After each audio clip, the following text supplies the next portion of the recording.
Hello friends, मैं हूँ श्वेता खरबंदा और आप देख रहे हैं हिंदी की पाठशाला, जिसमें आज हम संधि का अध्ययन करेंगे। इससे पहले हमने स्वर का अध्ययन किया, जिसमें हमने स्वर के बारे में बताया था और उन्हीं स्वरों के अध्ययन के आधार पर ही हम संधि को बताएंगे, क्योंकि संधि को पढ़ने के लिए स्वरों का अध्ययन होना बहुत ज़रूरी होता है। तो हम बताते हैं कि संधि किसे कहते हैं। वर्णों के जो पारस्परिक मेल से जो विकार और परिवर्तन उत्पन्न होता है उसे संधि कहते हैं। जैसे पर प्लस अधीन, तो क्या बना हमारा पराधीन। कैसे बना? पर में जो हमारा आखिरी वर्ण था, मतलब रा में क्या ध्वनि आ रही है? आ की। और अधीन में पहला वर्ण क्या है? आ। अधीन, तो वो पहला किसका? आ का। तो पहला जो शब्द था हमारा पर, उसकी आखिरी ध्वनि आ, और जो दूसरा शब्द है उसकी पहली ध्वनि आ मिलकर बनाती है आ, तो बन जाता है पर प्लस अधीन का पराधीन। इसी प्रकार गज प्लस आनन का बनता है गजानन, और ने प्लस अन का बन जाता है नयन। कैसे? ने से बना ए प्लस अन का यानी कि आ, तो बना नयन का बना क्या? आए। कैसे? क्योंकि ने यानी कि क्या हुआ? कौन सा हमने इसमें वर्ण लिया? उसका आखिरी यानी कि ए, और अन में हमने क्या लिया? पहला वर्ण लिया यानी कि आ, तो ए और आ मिलके क्या बन गए? अय बन गए। तब ऊपर दिए गए सभी शब्दों में क्या हुआ? पास पास आने वाले दो वर्णों का मेल हुआ, और इसी मेल के कारण क्या हुआ? उनमें परिवर्तन हुआ।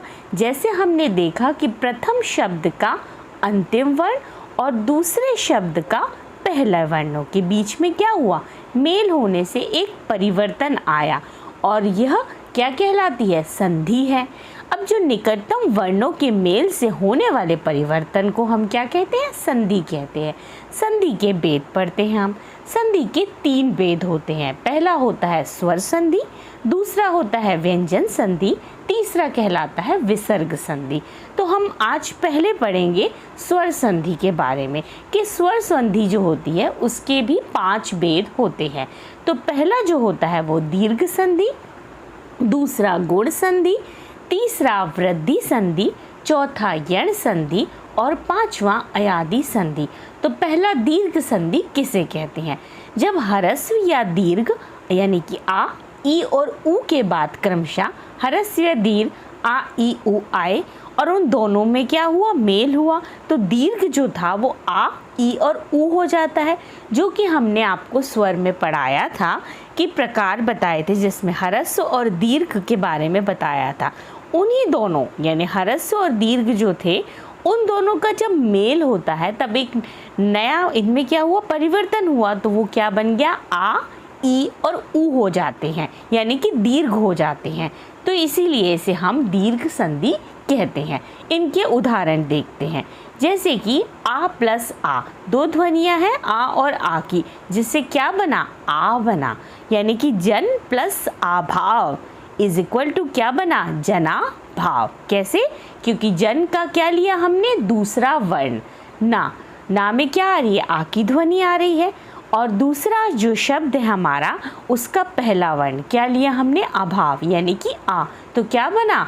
ना और में आ की मात्रा बन गई, तो बन गया जना भाव। इसी प्रकार भव प्लस अर्थ इज इक्वल टू भावार्थ।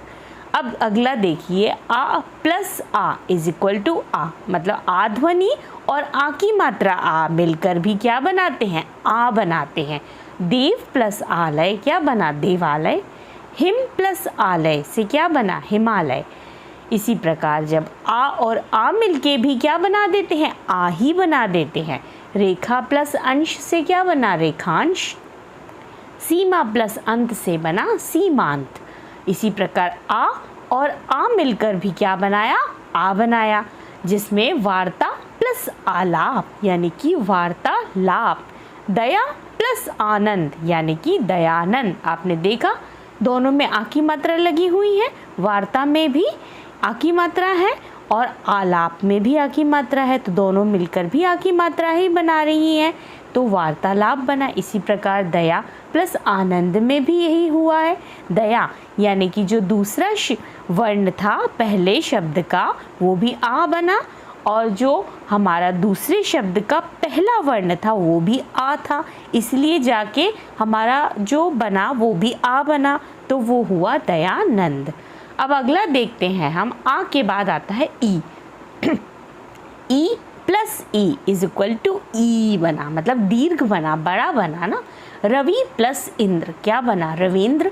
जहाँ रवि में छोटी की मात्रा लगी थी, जब इन दोनों का मेल हुआ तो वो बड़ी की मात्रा में परिवर्तित हो गया रविंद्र, क्योंकि ये हम क्या पढ़ रहे हैं? दीर्घ स्वर पढ़ रहे हैं, दीर्घ संधि पढ़ रहे हैं। अब हम बात करते हैं अभी प्लस इष्ट की। अभिष्ट बना, इसमें भी आप देख सकते हैं अभी में भा में छुटी की मात्रा लगी थी, और जब ये दोनों जो शब्द हैं इनका मेल हुआ दोनों वर्णों का, तो वो बड़ी की मात्रा में परिवर्तित हो गया, अभिष्ट बन गया। इसी प्रकार अगला देखिए, ई प्लस ई। एक ई था जो ह्रस्व स्वर का था, और एक ई जो है वो दीर्घ स्वर का है। जब ये दोनों मिले तो क्या बन गए? दीर्घ ई में ही परिवर्तित हो गए। तो कवि प्लस ई से क्या बन गया? कवीश, और कपि प्लस ई से क्या बन गया? कपीश। इसी प्रकार जब हमने दीर्घ का ई लिया और ह्रस्व का ई लिया तो भी हमारा क्या बना? दीर्घ ई बना। तो मही प्लस इंद्र का महेंद्र बना, और नारी प्लस इच्छा का नारी इच्छा बना। इसी प्रकार जब हमने दीर्घ ई प्लस दीर्घ ई लिया तो भी हमारा दीर्घ ई ही बना। तो उसमें हमारे शब्द नदी प्लस ईश नदीश, और सती प्लस ईश का सतीश बना। ये तो थे ई वाले। अब हम बात करते हैं ऊ वाले शब्द। जब हमने ह्रस्व ऊ लिया और कौन सा ऊ? ह्रस्व। जब दोनों ही ऊ मिलकर किस में परिवर्तित हो गए? दीर्घ ऊ में परिवर्तित हो गए। मतलब भानु प्लस उदय था तो भानुदय बन गया। गुरु प्लस उपदेश था तो गुरुपदेश बन गया। इसी प्रकार जब हमने ह्रस्व ऊ और दीर्घ ऊ को लिया तो भी हमारा दीर्घ ऊ बना। साधु प्लस ऊर्जा से साधुर्जा बना। लघु प्लस उर्मी से लघुर्मी बना। इसी प्रकार बड़ा ऊ और छोटा ऊ मिलाकर भी क्या बने? दीर्घ ऊ बना। तो वधु प्लस उत्सव वधुत्सव, और वधु प्लस उपकार से भी वधुपकार बना। अब ऊ प्लस ऊ मतलब दोनों ही कौन से ऊ है? दीर्घ ऊ है, और ये किस में परिवर्तित हो गए? दीर्घ ऊ में ही परिवर्तित होते हैं। तो भू प्लस ऊष्मा यानी कि भूष्मा। भू प्लस ऊर्जा मतलब भूर्जा। इसी प्रकार री प्लस री भी जो है वो री बनाता है। तो पितृ प्लस ऋणम मतलब पित्रम बना। तो इस प्रकार हमने देखा आ वाले, ई वाले, ऊ वाले और री वाले, ये सारे जो हमारे शब्द वर्ण थे वो हमारे क्या हुए? दोनों के मेल से परिवर्तन हुआ और एक नया शब्द उससे मिलकर बना। तो ये हमारे कहलाया दीर्घ संधि। अगला जो है दूसरा वो है हमारा गुण संधि। गुण संधि किसे कहते हैं? अब यदि हम आ और आ के आगे ई या ई, ऊ या ऊ और री स्वर आते हैं तो दोनों के मिलने से ए, ओ और अर हो जाता है। इसमें क्या होता है? जब आ लेते हैं हम और आ, इनके आगे क्या लगा देते हैं? ई लगा देते हैं, या बड़ा ई हो गया, या ह्रस्व हो गया, दीर्घ हो गया, री हो गया। जब ये वाले स्वर आते हैं तो इन दोनों के मिलने से ए बन जाता है, ओ बन जाता है और अर बन जाता है। ये तीन जो हैं वो वर्ण बन जाते हैं, हमारे स्वर बन जाते हैं। तो हम देखते हैं आ प्लस ई लिया हमने, दोनों ही हमारे कौन से स्वर हैं? ह्रस्व स्वर हैं, और इनसे भी बना हमारा ए। बनाए तो नर प्लस इंद्र से क्या बन गया? नरेंद्र। कभी भी गुण संधि में एक ही मात्रा वाले शब्द बनाए जाते हैं, इस चीज़ का ध्यान रखें। जैसे दीर्घ में हमेशा बड़ी की मात्रा के शब्द आते हैं, उसी प्रकार गुण संधि में एक ही मात्रा के शब्द आते हैं। तो देव प्लस इंद्र का बना देवेंद्र। अब बड़ा आ लिया यानी कि जिसे हम दीर्घ कहते हैं, और ई जिसे हम ह्रस्व ई कहते हैं, इन दोनों के मेल से क्या बना? ए बना। तो रमा प्लस इंद्र से क्या बना? रमेंद्र। यथा प्लस इष्ट से बना यथेष्ट। इसी प्रकार आ और ई जब मिले तो भी ए बना, यानी कि सुर प्लस ई से सुरेश। परम प्लस ईश्वर से बना परमेश्वर।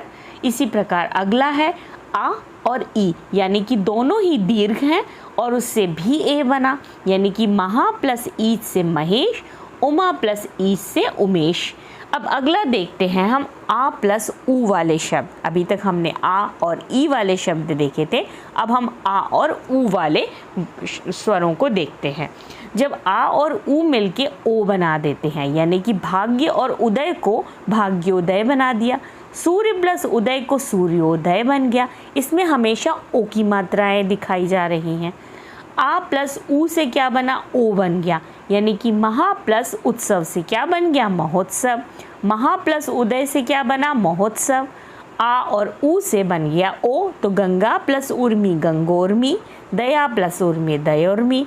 ऊ से हमने क्या देखा, बड़े ऊ से ओ की मात्रा वाले बन गए। अब आ प्लस ऊ से भी ओ की मात्रा वाले बने, लेकिन सूर्य प्लस ऊष्मा, इसमें आ और ऊ है तो सूर्योष्मा बना। जल प्लस उर्मी से जलोर्मी बना।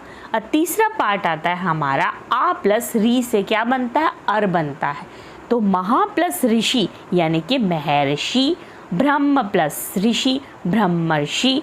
तो हमने ये वर्ड पढ़े और हमने देखा कैसे या ओ और हमारे अर बने, ए ओ और अर वाले हमारे क्या बन गए, शब्द बने। ये किसके अंतर्गत आए, हमारे गुण संधि के अंतर्गत। तो आपको याद रखना है, जो ए की मात्रा वाले होते हैं, ओ की मात्रा वाले होते हैं, और जो री वाले शब्द होते हैं वो किसके अंतर्गत आते हैं, हमारे गुण संधि के अंतर्गत आते हैं।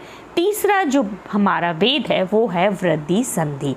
तो वृद्धि संधि क्या है, आ या आ के बाद यदि ए या ए हो तो दोनों मिलकर ए हो जाता है। मतलब जब आ लिखा हो और ए लिखा हो, या आ और ए लिखा हो, तो जब दोनों का मिलन होता है, मेल होता है, तो वो ए में परिवर्तित हो जाते हैं। तो इसी प्रकार में आ और आ के बाद ओ और औ हो तो औ में हो जाते हैं। मतलब जो ये शब्द हैं वो कैसे कहलाते हैं, ये वृद्धि संधि में ऐ की मात्रा वाले शब्द आते हैं इसके अंतर्गत। आइए हम उदाहरण में देखते हैं। हमने बताया आ प्लस ए लिखा तो क्या बन गया, ए बन गया, ए। तो एक प्लस एक से क्या बन गया, एक कैक बन गया, यानी ऐ की मात्रा वाले शब्द आए। इसी प्रकार आ के साथ प्लस ए बना तो भी ए बना, यानी कि सदा प्लस ए से क्या बन गया, सदैव हो गया। ए प्लस आ से भी ए बना, मतैक्य यानी कि मतैक्य हो गया। आ प्लस ए से भी ए बना, यानी कि महा प्लस ऐश्वर्य महेश्वर्य हो गया। अब अगला है आ प्लस ओ।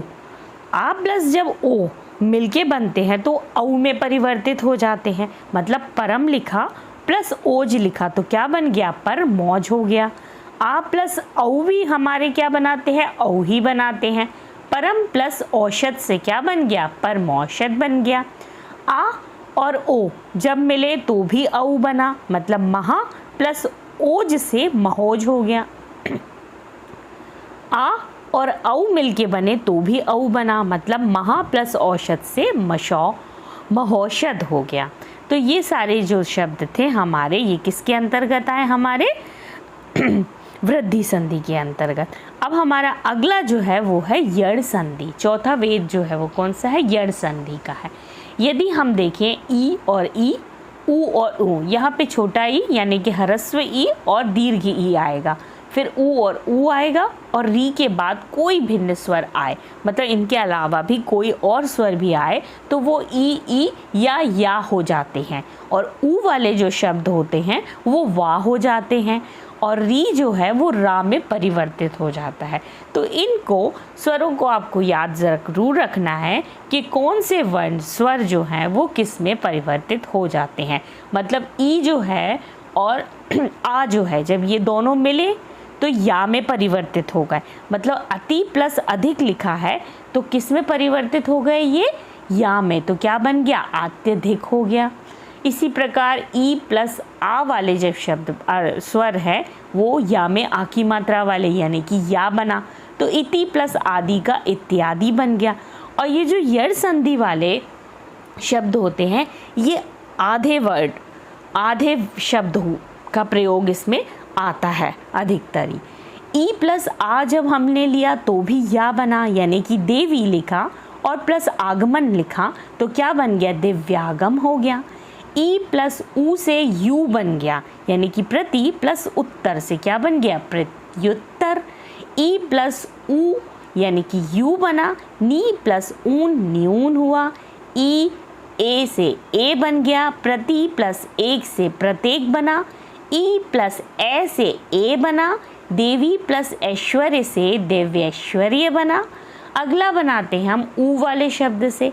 ऊ और हमने जब आ को दोनों स्वरों को मिला तो क्या बना, वा बन गया, यानी कि सु प्लस अच्छ क्या बन गया, स्वच्छ हो गया।